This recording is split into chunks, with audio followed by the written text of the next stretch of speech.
Hello everyone, welcome to mind with blogs. আশা করি তোমরা সবাই ভালো আছো। আজকে আমি তোমাদের সাথে নতুন আরেকটি ভিডিও নিয়ে চলে এসেছি। আমি অলওয়েজ চেষ্টা করি তোমাদের সাথে তোমাদের হেল্প হয় এর রিলেটেড ভিডিও নিয়ে চলে আসার জন্য। সো আজকে আমি যে ভিডিওটি শেয়ার করব সেটা হচ্ছে before coming in Denmark as a student আমি কোথায় থেকে IELTS এর এক্সামের জন্য প্রিপারেশন নিয়েছিলাম আর কিভাবে প্রিপারেশন নিয়ে আমি উইদিন 3 মান্থ আমি IELTS স্কোর পেয়েছিলাম 6.5 ওভারঅল ব্যান্ড স্কোর। সো দেরি না করে আজকের ভিডিওটি স্টার্ট করি। আমার অনেক ফ্রেন্ড সার্কেল আমাকে জিজ্ঞাসা করেছিল কোথা থেকে IELTS এর জন্য প্রিপারেশন নিয়েছিলাম, কিভাবে প্রিপারেশন নিলে তাদের জন্য বেটার হয়, এই রিলেটেড কোশ্চেনের আমি সম্মুখীন হয়েছিলাম। সো আমি ডিসাইড করলাম কেননা আমি আমার যে এক্সপিরিয়েন্স সেটা তোমাদের সাথে শেয়ার করি, এতে তোমরাও উপকৃত হও আর আমারও খুব ভালো। আর কথা না বাড়িয়ে আজকের ভিডিও স্টার্ট করি। ফার্স্টেই বলে নিচ্ছি, আমার এই ভিডিওটি কোনো স্পন্সর ভিডিও না, আমি কোনো কোচিং সেন্টারে মার্কেটিং করছি না, এটা টোটালি আমার নিজের এক্সপিরিয়েন্স থেকে আমি শেয়ার করছি। যারা বিদেশে পড়াশোনা করতে আসতে চাও তাদেরকে অবশ্যই এই টেস্টটি দিতে হয় তাদের ইংলিশের কোয়ালিটি কতটুকু সেটা তাদের ইউনিভার্সিটিকে দেখানোর জন্য। So before starting my video আমি তোমাদেরকে বলে নিচ্ছি what is IELTS। IELTS is international English language testing system, যা এমন একটি এক্সাম যার মাধ্যমে তোমার ইংলিশ প্রফিসিয়েন্সি যে লেভেলটা সেটা এক্সাম করা হয়।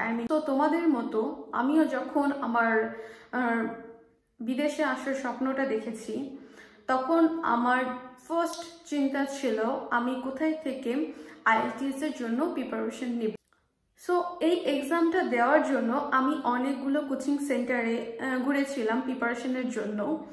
আমি এর মধ্যে একটা নামকরা কোচিং সেন্টারে অ্যাডমিশনও নিয়েছিলাম। ট্রাস্ট মি, আমি ওইখানে অ্যাডমিট হয়ে আমার একদম মন খারাপ হয়ে গিয়েছিল, কারণ আমার ইংলিশের বেসিক খুবই ক্লিয়ার ছিল, আমার গ্রামারে কোনো প্রবলেম ছিল না ফ্রম মাই চাইল্ডহুড। আমার স্কুল অ্যান্ড কলেজের টিচার অবশ্যই জানে। সো আমার জন্য basic was not a big deal. আমার ছিল কিভাবে আমি আমার স্কোরটা, আমার যে কাঙ্ক্ষিত স্কোরটা ছিল সেটা আমি কিভাবে অ্যাচিভ করব সেই রিলেটেড ইনফরমেশন দরকার ছিল। তখন আমি যে কোচিং সেন্টারটিতে অ্যাডমিট হই সেটাতে জাস্ট বেসিক শেখাচ্ছিল আমাকে হোয়াট ইজ IELTS, আমার IELTS এর কয়টা মডিউল, কিভাবে আমাকে স্পিকিং করতে হবে, কিভাবে আমাকে লিসেনিং করতে হবে, কিভাবে আমি রিডিং পড়ব, এই রিলেটেড কোশ্চেনগুলো। But that is very common thing, you can get it from YouTube very easily, trust me. আমার কাছে যেটা মনে হয় সেটা হচ্ছে IELTS এর জন্য যারা এক্সাম দেবে তাদের এক্সামের পূর্বে ইভেন কোচিং করার আগে তাদেরকে জানতে হবে হোয়াট ইজ IELTS, এর কয়টা পার্ট আছে, কিভাবে ওই পার্টগুলোর জন্য আমাকে নিজেকে প্রিপেয়ার করতে হবে। এই রিলেটেড বেসিক না জেনে তুমি যদি কোনো কোচিংয়ে যাও তাহলে তোমার জন্য কখনোই কোনো বেনিফিশিয়াল হবে না। আমি আজকে যে কোচিং সেন্টারটির নাম বলবো সেটার নাম হচ্ছে সেন্ট জনস, যার শুধুমাত্র একটাই ব্রাঞ্চ লালমাটিয়াতে আছে, এর অন্য কোনো ব্রাঞ্চ নেই। আর এই কোচিং সেন্টারটি আমি কেন তোমাদেরকে রেফার করছি সেটার রিজনও তোমাদের, যে কারণে আমি তোমাদের সাথে বলতে আসছি কেন সেন্ট জনসে তোমরা IELTS এর প্রিপারেশনের জন্য যাবে। সেন্ট জনস হচ্ছে এমন একটি কোচিং সেন্টার যেটার কোনো মার্কেটিং নেই পুরো বাংলাদেশে। ট্রাস্ট মি, আমি নিজেও সেন্ট জনস সম্পর্কে আগে জানতাম না ওইখানে অ্যাডমিট হওয়ার আগে। সো আমি বলেছিলাম তোমাদের যে আমি একটা কোচিং সেন্টারে অ্যাডমিশন নিয়েছিলাম ফর IELTS এর প্রিপারেশন। ওইখানে যাওয়ার পরে আমি ক্লাস সম্পর্কে ক্লাসের কোনো কিছুই বুঝতে পারছিলাম না, কারণ টিচারদের পড়ার কোয়ালিটি আমার কাছে ভালো লাগেনি, কারণ ওইখানে ব্যাচ ওয়াইজ পড়াশোনা করায়। সো যেই ব্যাচে তুমি পড়বে ওই ব্যাচের টিচারগুলো তোমার মন মতো হবে কিনা তাদের পড়ানোর স্টাইল তার কোনো সিওরিটি নেই। সো যখন আমি কোচিংটা আস্তে আস্তে কোচিং করা স্টার্ট করলাম তখন আমি এর অন্য কিছু টিচারের ইনফরমেশন পাই যাদের কোয়ালিটি খুব ভালো, যারা খুব ভালোভাবে পড়াশোনা করাচ্ছিল। যে কোচিংটাতে আমি আগে ভর্তি হয়েছিলাম before admitting in saint John's. তখন আমি জানতে পারি ওই টিচারগুলো আলাদাভাবে আবার ক্লাস করায়, আলাদাভাবে কোচিং করায়, যার জন্য প্রত্যেকটা আলাদা আলাদা পার্টের জন্য, I mean speaking, listening, reading, writing, এই 4টা পার্টের উপরে হচ্ছে যে IELTS এর এক্সাম হয়। সো এই 4টা পার্ট তারা আলাদা আলাদাভাবে নিজেরাই কোচিং করায়। সো কোচিংয়ের মধ্যে তারা কোচিং করাচ্ছে, যেটা আমার কাছে টোটালি ভালো লাগেনি। তারপর এসে আমি আমার হাজব্যান্ডের সাথে শেয়ার করলাম যে দেখো এমন কোচিং আমার তো ভালো লাগছে না। তখন সে বললো যে এক কাজ করো, তুমি আমি যে কোচিংটাতে কোচিং করেছিলাম সেন্ট জনস, সেটাতে কোচিং করতে যাও। সেটা হচ্ছে ওইসব স্টুডেন্টের জন্য যাদের বেসিক ক্লিয়ার, যাদের কোনো ইংলিশে তেমন কোনো প্রবলেম নেই, জাস্ট তাদের একটু গাইড দরকার। আমি আগে বলে নিচ্ছি ওই কোচিংটা হচ্ছে সেন্ট জনস হচ্ছে তাদের জন্য যাদের বেসিক ক্লিয়ার, যাদের গ্রামাটিক্যাল এরর আছে তাদের জন্য আলাদা গ্রামারের ক্লাস দেওয়া হয়। কিন্তু তারপরও আমি বলবো যে ওইটা তাদের জন্য যাদের বেসিক ক্লিয়ার। IELTSটা কি, কেন টেস্ট দিতে হয়, এটা কয়টা পার্ট, এই রিলেটেড কোশ্চেনের অ্যান্সারগুলো তোমার জানা থাকতে হবে। কারণ আমি যেদিন সেন্ট জনসের ফার্স্ট ক্লাস করতে যাই তখন আমি দেখি যে আমার জন্য আলাদা কোনো কিছু প্রিপেয়ার ছিল না। আমি রেগুলার যে ক্লাসগুলো হচ্ছে তাদের সাথে গিয়েই ক্লাস করছি, কোনো ফার্স্ট সেকেন্ড থার্ড ক্লাস না। ওইটা মেবি আমার ফার্স্ট ছিল রিডিংয়ের 8 নম্বর ক্লাস ছিল। সো আমি যাওয়ার পরে আমি কিছুই ফার্স্টে বুঝতে পারছিলাম না যে এটা কেন এরকম হয়। পরে আমাকে ওই কোচিংয়ের যে owner Mahbub sir, trust me, he is a very good man. সে একটা কোচিংয়ের ওনার, তার এত এত স্টুডেন্ট, তারপর তাকে দেখলে কখনো বোঝা যায় না। সে সকাল 6টা থেকে শুরু করে রাত 8টা পর্যন্ত তার কোচিংয়ের সামনে দাঁড়িয়ে কাজ করতে থাকে, শুধুমাত্র আমাদের মতো স্টুডেন্টদের ভালোর জন্য। এটা দেখে আমার কি যে ভালো লেগেছিল আমি তোমাদের ভাষায় বুঝাতে পারবো না। সো আমি এখন 1 by 1 আমার যে কোচিং সেন্টারটির নাম বলেছি তার ভালো গুণগুলো আমি তোমাদের সাথে শেয়ার করব, যা আমি আমার কোচিং করার সময় ফিল করেছিলাম। নাম্বার 1, ওই কোচিংটায় যখন তুমি কোচিং করতে যাবে তুমি ফোন ইউজ করতে পারবে না। ইয়েস, তুমি আমাকে ঠিক শুনেছো, তুমি ফোন ইউজ করতে পারবে না। তোমার শুধুমাত্র ফোকাস থাকবে তোমার জ্ঞান বা নলেজ গেইন করার। আমি যে স্যারের কথা বললাম মাহবুব স্যার, তিনি কোনো ক্লাস করায় না। এখানে অসংখ্য পরিমাণে টিচার ছিল যারা সকাল 7টা থেকে শুরু করে রাত 8টা পর্যন্ত 1 by 1 ক্লাস নিতে থাকে।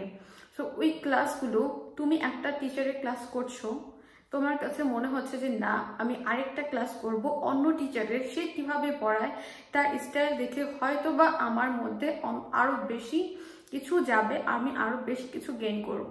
সো তোমার এই অপরচুনিটিটা আছে, তুমি সকাল থেকে শুরু করে রাত 8টা পর্যন্ত যতগুলো ক্লাস হয় সবগুলোতে তুমি অ্যাটেন্ড করতে পারবে, যা অন্য কোনো কোচিং সেন্টারে ছিল না।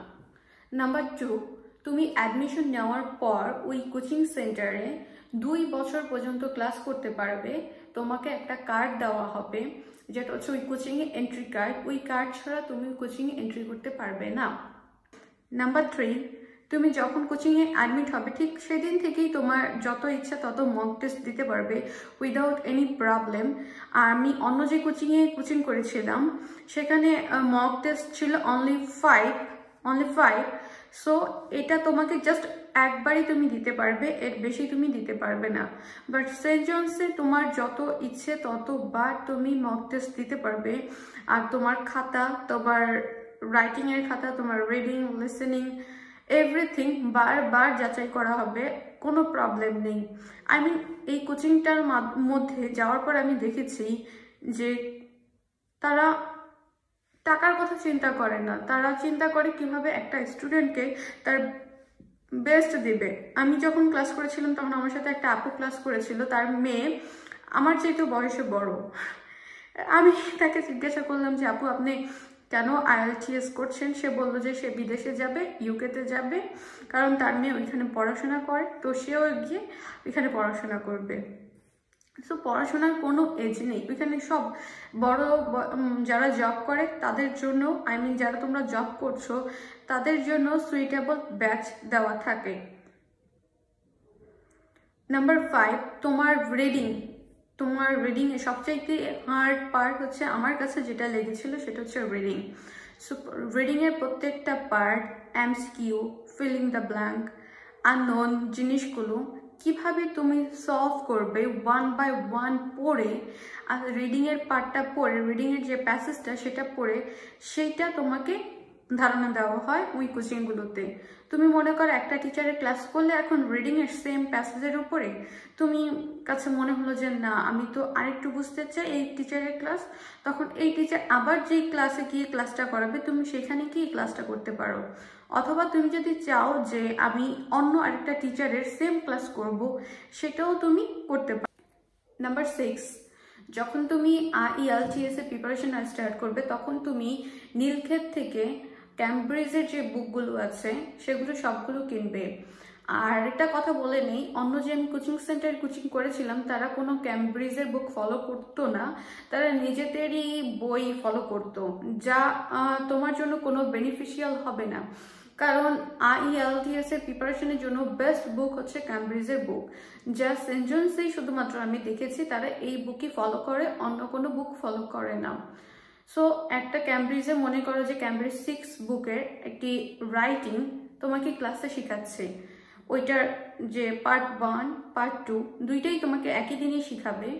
সো ওইটা কিভাবে তোমাকে পার্ট 1 স্টেপ বাই স্টেপ লিখতে হবে সেটা টিচার তোমাকে ক্লাসে বুঝিয়ে দেবে। তারপর তুমি বাসায় এসে নিজের মতো করে যা বুঝেছো সেটা তুমি লিখবে। লেখার পরে তা তুমি মনে করো যে একসাথে তুমি 5টা লিখেছো, তোমার 5টা 5 রকম হয়েছে, সেটা তুমি কোচিংয়ে নিয়ে যাবে। নিয়ে যাওয়ার পর টিচারই তোমাকে ওটা দেখে সুন্দরভাবে তোমার যে মিস্টেকগুলো সেটা বাহির করে দিবে। তারপর তোমার কোথায় আর একটু ইমপ্রুভ করলে ভালো হয় ওই রিলেটেড টিপসগুলো দিবে এবং তোমাকে মার্কিংও করবে। তখন তুমি দেখবে যে নিজের মধ্যে একটা ইন্সপায়ারেশন কাজ করে যে ওয়াও আমি এখন রাইটিংয়ে 6 পাচ্ছি, আমি যদি আরেকটু ইমপ্রুভ করি তাহলে হয়তো 6.5 চলে আসবে। আমার মধ্যে জিনিসগুলো কাজ করতো, কারণ আমার মধ্যে অলওয়েজ কম্পিটিশন কাজ করে। আমি সবসময় যখন একটা জায়গায় যাই তখন আমি অলওয়েজ ট্রাই করি, আমার লেভেল বেস্ট ট্রাই করি যে আমি আমার বেস্ট দিব, আমি আমার বেস্ট দিয়ে নিজেকে প্রুভ করবো যে no I am the best. Number 7, তুমি ওইখানে ক্লাস করতে গিয়ে অযথা সময় নষ্ট করতে পারবে না। স্যার মনে করে তুমি যখন তোমার এই IELTS এর প্রিপারেশনের জন্য এসেছো তখন তোমার প্রত্যেকটা টাইম ভ্যালুয়েবল। তো এখানে বসে অন্য যে স্টুডেন্ট তাদের সাথে গল্প করার কোনো অপরচুনিটি ছিল না। অনেকে মনে করে যে না আমি যদি কারোর সাথে স্পিকিং করি তাহলে হয়তো আমার স্পিকিংয়ের যে জড়তাটা সেটা চলে যাবে। হ্যাঁ, আসলে কিন্তু তা না। এতে কি হয়, তোমার গল্প করার ঝুড়ি আরো বড় হতে থাকে, শুধু গল্প করেই সময় চলে যায়, কোনো প্রফিট হয় না। সেজন্য ওই কোচিংটাতে স্যার যেটা করেছে সেটা হচ্ছে তোমার হচ্ছে স্পিকিং এর টেস্ট। আমাদের হচ্ছে যে নর্মালি টিচারদের সামনে কথা বলতে গেলে আমাদের মধ্যে খুব জড়তা কাজ করে, তখন এর জন্য স্যার কি করেছে একটা স্টুডেন্টকে সে পুশ করে, আই মিন পুশ করতে থাকে বলতে যখন তুমি নতুন যাবে তখন তুমি যখন স্পিকিংয়ের জন্য টেস্ট দেবে তখন দেখবে যে তোমার টিচারদের কাছে যেতে ভয় করে যে না আমি আজকে দিব না। বাট স্যার তোমাকে জিজ্ঞাসা করবে যখন তুমি স্পিকিংয়ের টেস্ট দিয়ে অন্য আরেকটি ক্লাস করতে যাবে অথবা বাসায় চলে যাবে, তখন স্যার নতুন স্টুডেন্টদের চিনতে পারে, তখন স্যার ধরে বলে যে তুমি কয়টা টেস্ট দিয়েছো। যদি বলে যে স্যার একটা, স্যার বলে যে না আমি কালকে দেখতে চাই তুমি 3টা টেস্ট দিয়েছো আর 3টা পেপার আমাকে দিবে। একদম হুবহু তুমি যেই রকমটা এক্সাম দিবে ফাইনালে IELTS এর ঠিক তেমনটাই তোমার স্পিকিং টেস্ট হয়। তোমাকে একটা কাগজ দিবে ছোট, এর মধ্যে তোমাকে যখন কিউ কার্ড বলবে তখন তুমি এটা লিখতে থাকবে। নাম্বার 8, ওই কোচিংয়ের যে টিচারগুলো তারা সবাই হচ্ছে ফিমেল টিচার। এখানে মেল টিচার আমি দেখিনি যখন আমি ক্লাস করেছিলাম। সো তারা সবাই হচ্ছে ইংলিশ মিডিয়ামের স্টুডেন্ট, তাদের যে স্পিকিংয়ের যে কোয়ালিটি, তারা টোটালি ব্রিটিশ অ্যাকসেন্টে তারা কথা বলে। তাদের কথা, তাদের স্টাইল, তাদের এভরিথিং তুমি যখন দেখবে তখন তোমার নিজের মধ্যে খুবই ইন্সপায়ারেশন কাজ করবে, বিকজ তারা নিজেদের এমনভাবে প্রিপেয়ার করে রেখেছে যে যেটা দেখে তুমি বুঝতে পারো যে নো, আমি একটা ভালো জায়গায় এসেছি। সো যাই হোক, আজকের জন্য এইটুকুই। তোমাদের আরও যদি কোনো কোশ্চেন থাকে তোমাদের IELTS নিয়ে, তোমরা আমাকে বলতে পারবে। আমাদের হেল্প করে আমিও নিজেকে খুব হ্যাপি মনে করি, কারণ আমার মাধ্যমে যদি কেউ কোনো হেল্প হয় সেটা দেখলে আমার খুবই ভালো লাগে। আজকের জন্য এইটুকুই। সবাই ভালো থাকবে, সুস্থ থাকবে।